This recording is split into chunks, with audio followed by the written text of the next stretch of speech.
Un four vapeur, ça permet d'avoir une cuisson beaucoup plus homogène, beaucoup plus moelleuse. Et en fait, on peut quasiment tout faire dans un four vapeur. En fait, on cherche ce qu'on ne fait pas.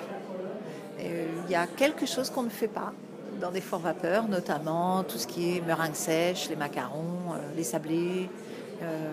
Voilà, quand on cherche à enlever en fait l'eau de végétation d'un légume ou d'un fruit, évidemment, on ne va pas rajouter de la vapeur. Mais autrement, on peut quasiment tout cuisiner à la vapeur. Il suffit simplement de connaître le taux de vapeur qu'on va ajouter à sa chaleur et quelle température on va mettre. Voilà, c'est tout. Mais en cuisine professionnelle, on a adopté la vapeur depuis très très longtemps. On appelle ça de la cuisson mixte.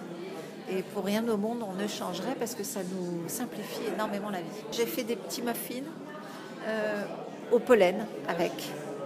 Voilà.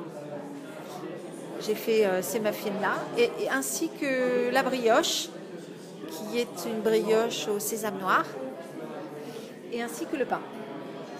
Le pain aux noisettes et aux raisins. Là, vous cuisez du poisson, vous cuisez des légumes en gardant toutes les vitamines, vous cuisez du riz, des céréales, des raviolis, enfin tout un tas de choses. Là, en l'occurrence, j'ai fait de la meringue à la vapeur, donc c'est pas la même chose que la meringue sèche. C'est comme une île flottante aux fruits, si vous voulez. Ensuite, il a un deuxième mode vapeur qui est 50% vapeur, 50% chaleur tournante, et qui en fait est l'alternative au bain-marie. Donc là, j'ai fait des petites crèmes au thé fumé, des pots de crème au thé fumé en 50-50, 50% vapeur, 50% chaleur tournante.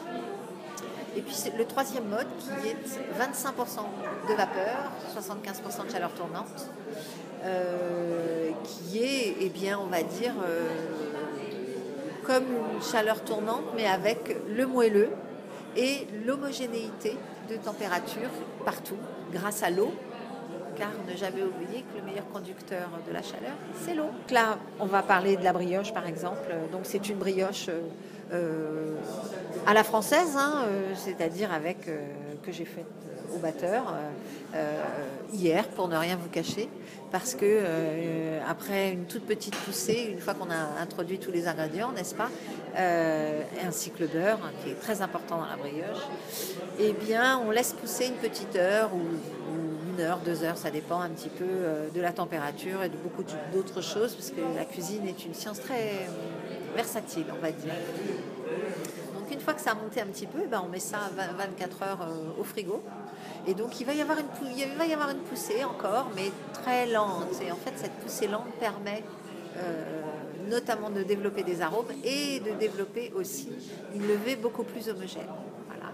Et puis, ce matin, j'ai sorti tout ça du frigo, j'ai retravaillé, je l'ai abaissé avec un petit peu de farine, et j'ai étalé dessus une purée de sésame noir. Et puis j'ai roulé le tout. J'ai à nouveau laissé pousser un petit peu une fois que le tout était roulé. Et puis on a passé ça au four vapeur. Et voilà, on se retrouve avec une jolie brioche.